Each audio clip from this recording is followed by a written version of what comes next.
Hey, this is Nate Ruvin, coming to you from my studio in Milwaukee, Wisconsin, and it's a rather warm day here, so I figured it would be an appropriate day to talk about a Jane and Dean album.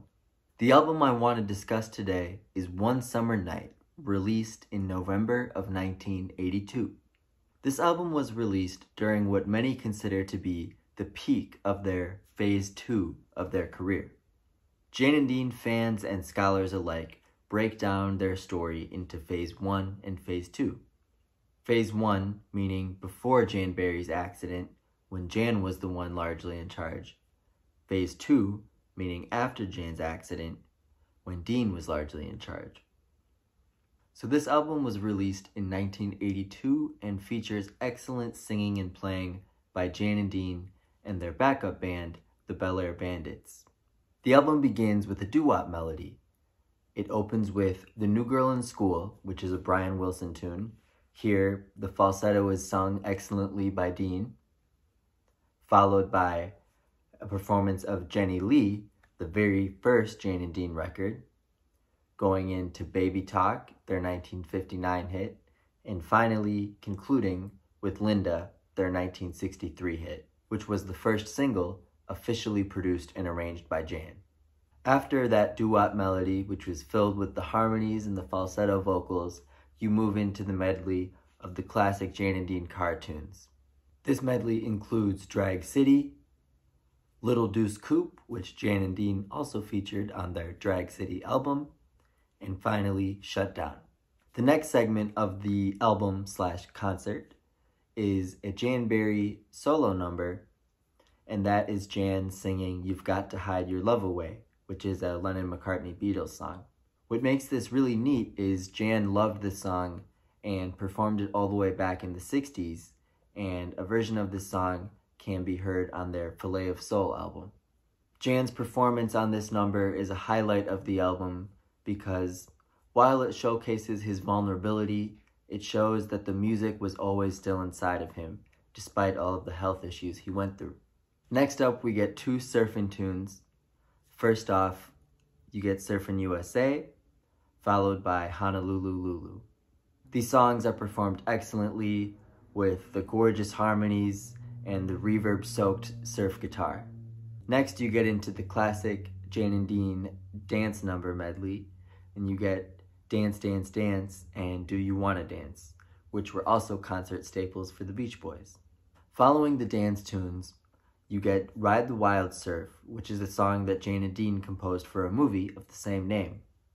Here, Jane and Dean share the lead vocal, and it's definitely worth checking out. Ride the Wild Surf is an amazing number, another co-write between Jan, Brian Wilson, and this tune they also wrote with Roger Christian. Speaking of Roger Christian, the next song is a co-write between Roger and Brian Wilson again, and that is Sidewalk Surfin'. Sidewalk Surfin' began life as Catch a Wave by the Beach Boys, which, despite being a popular tune, specifically in the LA area, it was actually never released as a single, and Jan Berry thought it had single potential, so Jan commissioned Brian and Roger to rewrite it into Sidewalk Surfin', which here is performed with lots of vigor, and they would often have an actual skateboarder skate in front of the stage during this number. That is, if Dean himself wasn't on a skateboard. Next, you get two amazing Beach Boys songs written by Brian Wilson and Mike Love, and those are Help Me Rhonda and California Girls.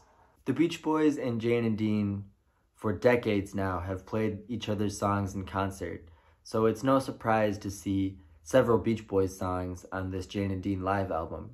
And to be honest with you, I think very few audience members realize when the Beach Boys are covering Jane and Dean or when Jane and Dean are covering the Beach Boys, because those two groups have sort of blended together in people's collective memories. Following those two Beach Boy tunes, we have The Little Old Lady from Pasadena, which Brian Wilson did not write unlike the previous two songs, but it is legend that Brian Wilson did sing on The Little Old Lady from Pasadena.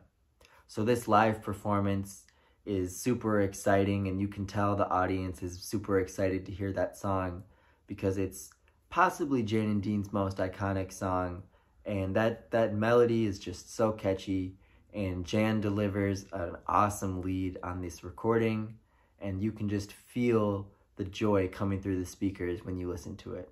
Next up, you have Dead Man's Curve, which took on a whole new meaning after Jan's car accident. So to hear Jan and Dean perform Dead Man's Curve during their phase 2 is always incredibly moving, and it completely gives you the chills. It's a classic number, and here it's performed with an extra dose of emotion and passion. Next off, you get 2 #1 hits in a row, Good Vibrations and I Get Around. You can tell the audience is just eating it up. The band is taking great pleasure and they're harmonizing and they're playing, and the result is just pure ecstasy. You always know a Beach Boys or a Jan and Dean concert is coming to a close when they get to playing Fun, Fun, Fun. And here the song is played at breakneck speed in all of its rock and roll glory. They finish off the concert with their #1 hit Surf City, followed by Barbara Ann, which Dean Torrance sang on for the Beach Boys hit record. But what many don't know is Jan and Dean actually performed Barbara Ann years before the Beach Boys recorded their version. So that is Jan and Dean's One Summer Night album. It's a great listen. I spin it all the time. It's got a great balance of the Jan and Dean hits and some deeper cuts. You've got the surf songs, the hot rod songs, even some of the more psychedelic and musically nuanced songs. You get to hear Jan sing leads throughout the album. And for the most part, it wasn't edited to death. For the most part, what you're hearing is the actual live recording, though Dean and Gary Griffin did go into the studio afterwards to thicken up the harmonies and add some extra background vocals. But for the most part, what you're hearing is exactly what they performed at my father's place in 1982. It was an excellent concert, and I'm so thrilled that it was documented on this album for all of us to hear. I found my copy of One Summer Night at Amoeba in Hollywood, but that album isn't too hard to find, so I highly recommend you pick up a copy and experience One Summer Night for yourself and hear Jan and Dean at the height of phase 2 of their career. Thanks so much. This has been Ruvin. I hope you enjoyed the review, and I hope you stay tuned for more music-related content coming soon. Thank you.